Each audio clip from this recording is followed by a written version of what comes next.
Vanakkam, welcome to our channel. Subscribe to our channel and press the bell icon for the new video notification.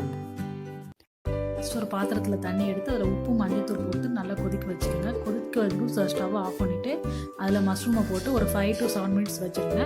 வச்சுட்டு மறுபடியும் அந்த தண்ணியெலாம் வடிச்சிட்டு mushroom மறுபடியும் cool வாட்டரில் கழுவிக்கிங்க. ரன்னிங் வாட்டர் சரி இல்லை நார்மல் வாட்டரில் கழுவிக்கிங்க. கழுவி நல்லா எடுத்து கட் பண்ணி வச்சுக்கோங்க. ஒரு பேன் எடுத்துக்கோங்க. அந்த பேனில் ஒரு 3 ஸ்பூன் அளவுக்கு ஆயில் விட்டுக்குங்க. அதில் பட்டை, ஜீரகம், ஏலக்காய் இந்த 3ஐயும் போட்டு நல்லா வதக்குங்க. ஜீரகம் நல்லா பொரிஞ்சு வரணும். பொரிஞ்சு வர வரைக்கும் வதக்குங்க. அடுத்து நம்ம வெங்காயம் ஆட் பண்ண போகிறோம். 2 மீடியம் சைஸ் வெங்காயம் சின்ன சின்னதாக கட் பண்ணி வச்சுருந்தேன். அதான் ஆட் பண்ணுறேன்.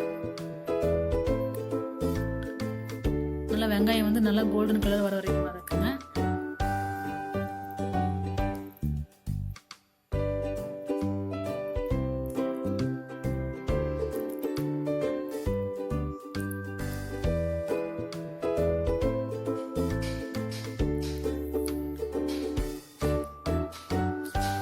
நல்லா கோல்டன் கலர் வந்தாச்சு. அதுக்கப்புறம் இஞ்சி பூண்டு பேஸ்ட் ஆட் பண்ண போகிறோம். இஞ்சி பூண்டு பேஸ்ட் மிக்ஸில் அரைச்சி வச்சுருக்கேன், அதை ஆட் பண்ணுறேன். அந்த இஞ்சி பூண்டு பேஸ்ட்டோட ஸ்மெல் போகிற வரைக்கும் நல்லா வதக்குங்க. இந்த ரா ஸ்மெல் போகிற வரைக்கும் நல்லா வதக்கிடுங்க.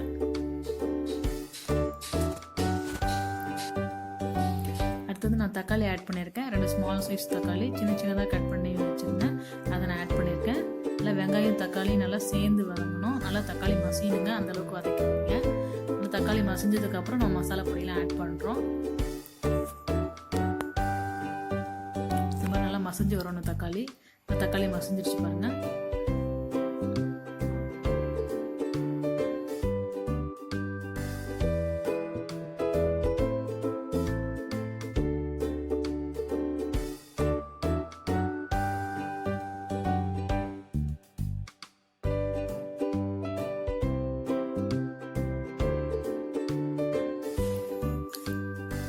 மஞ்சள் பொடி ஆட் பண்ணுறோம். 1/2 ஸ்பூன் மஞ்சள் பொடி, அப்புறம் சாம்பார் பொடி, மல்லி பொடியும் மிளகா பொடியும் சேர்ந்து மிக்ஸ் பண்ணியே வச்சுருக்கேன்.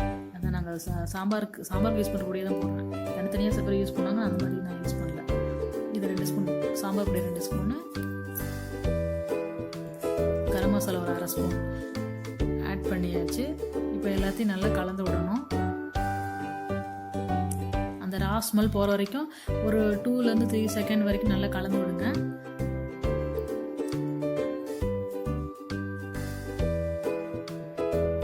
நல்லா அந்த ரா ஸ்மெல் போகிற வரைக்கும் கலந்து விட்டுருங்க. அதுக்கப்புறம் நம்ம க்ளீன் பண்ணி வச்ச மஷ்ரூம் ஆட் பண்ணணும்.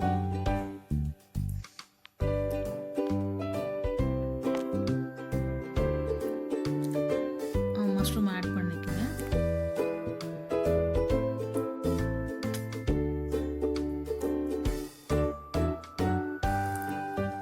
மஷ்ரூம் ஆட் பண்ணதுக்கப்புறம் தேவையான அளவுக்கு உப்பு தேவையான அளவுக்கு நீங்கள் ஆட் பண்ணிக்கணும். ஆட் பண்ணிவிட்டு நல்லா எல்லாத்தையும் நல்லா மிக்ஸ் பண்ணிவிடுங்க. மிக்ஸ் பண்ணிவிட்டு கொஞ்ச நேரம் அப்படியே விட்டுருங்க. நல்லா காளான் வெந்து வரும். அப்போ தண்ணி கொஞ்சம் அதுலேருந்து நிறைய வெளில வரும். அந்த தண்ணியிலே காளான் வெந்துடும். காளான் ரொம்ப நல்லதுங்க உடம்புக்கு. ப்ரோட்டீன் நிறையா இருக்குது, விட்டமின்ஸ் இருக்குது. இது முக்கியமாக கேன்சருக்கு ரொம்ப நல்லது சொல்கிறாங்க. வெஜிடேரியன் சாப்பிட்றவங்களுக்கு இது நல்ல ப்ரோட்டீன். எஸ், நல்லா மிக்ஸ் பண்ணி விட்ருங்க. நல்லா மிக்ஸ் பண்ணதுக்கப்புறம் கொஞ்சம் நேரம் கழித்து அந்த தண்ணி வெளியில் வரும் காளானில்.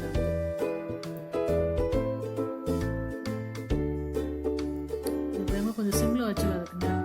நம்ம பெருசாக வச்சிங்கன்னா கொஞ்சம் அடி பிடிச்சிட்டு போகுது. அதில் சிம்மில் வச்சுட்டு அதுக்கப்புறம் அந்த தண்ணி வெளில வந்ததுக்கப்புறம் கொஞ்சம் பெருசாக வச்சுக்கோங்க.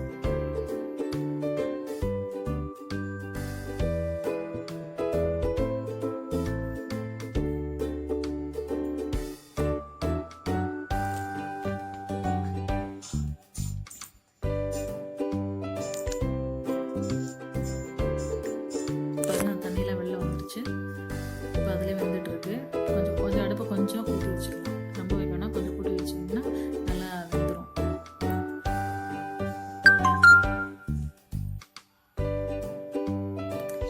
அப்புறம் உங்களுக்கு கிரேவிக்கு தேவையான அளவுக்கு தண்ணி ஊற்றிக்கலாம். அதுக்கு 1 டம்ளர் எடுத்து ஊற்றிருக்கேன். உங்களுக்கு எவ்வளோ தேவையோ, ரொம்ப ஊற்றிட்டிங்கனாலும் நல்லா இருக்காது, ரொம்ப தண்ணியாட்டம் இருக்கும். அதனால் இப்போதைக்கு ஒரு டம்ளர் ஊற்றினா கரெக்டாக இருக்கும். ஃபஸ்ட் நான் 1/2 டம்ளர் ஊற்றிருக்கேன், அடுத்து 1/2 டம்ளர் ஊற்றிருக்கேன். அதுக்கு முன்னாடி நீங்கள் என்ன பண்ணணும், ஃபஸ்ட்டு ஒரு முந்திரி பருப்பு 6லேருந்து 8 வரைக்கும் எடுத்து வச்சு நல்லா கோல்டு வாட்டர்லேயோ இல்லை ஹாட் வாட்டர்லேயோ போட்டு நல்லா ஊற வச்சுக்கணும். நான் கோல்டு வாட்டரில் போட்டு ஊற வச்சேன். ஒரு 1/2 அன் ஹவர் 3/4 மணி நேரம் இருக்கும் ஊற வச்சுருந்தேன். அது ஊற வச்சு நல்லா மிக்சியில் நல்லா பேஸ்ட்டாக அரைச்சி வச்சுருக்கேன். முந்திரி பருப்பு பேஸ்ட்டு, கேஷ்யூ நட் பேஸ்ட். அதை நீங்கள் இறக்குறதுக்கு ஒரு 2 மினிட்ஸ் முன்னாடி ஆட் பண்ணால் போதும். இது நல்லா கொதிச்சு வரட்டும், நல்லா கொஞ்சம் நல்லா சேர்ந்து கொதிச்சு நல்லா சேர்ந்து வரட்டும். இதை முந்திரி பருப்பு பேஸ்ட்டுங்க, நான் அரைச்சி வச்சுருக்கேன் ஆல்ரெடி. அதை ஒரு இறக்குறதுக்கு ஒரு 2 நிமிஷம் முன்னாடி ஆட் பண்ணால் போதும். அதை ஆட் பண்ணதுக்கப்புறம் ஒரு 2 நிமிஷம் நல்லா கொதிக்கட்டும். நல்லா மிக்ஸ் பண்ணி விட்டுக்குங்க. நல்லா மிக்ஸ் பண்ணிங்கன்னா கொஞ்சம் கெட்டியாக வரும். டேஸ்ட்டும் நல்லா இருக்குங்க. அந்த ரெஸ்டாரண்ட்டில் எப்படி டேஸ்ட் இருக்கோ அதே டேஸ்ட்டு இதில் கிடைக்கும். நம்ம அங்கே தான் போய் சாப்பிட்டா தான் அந்த மாதிரி இருக்கும்னு நினைக்கிறேன். நம்ம வீட்டில் இருக்கிற இன்க்ரீடியன்ஸ் வச்சு நம்ம நல்லா டேஸ்ட்டாக சமைச்சு சாப்பிடலாம்.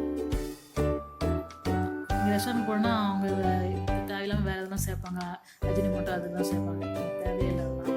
வீட்லேயே இந்த மாதிரி நல்லா டேஸ்ட்டாக சமைச்சு சாப்பிட்றதுக்கு இது நல்லாயிருக்கும். இந்த மாதிரி செஞ்சு பாருங்கள், உங்களுக்கு டேஸ்ட் ரொம்ப நல்லாயிருக்கும். கடைசியில் அடுப்பை ஆஃப் பண்ணிவிட்டு கொத்தமல்லி எல்லாம் தூக்கிங்க. அவ்வளோதாங்க, மஷ்ரூம் குருமா ரெடி.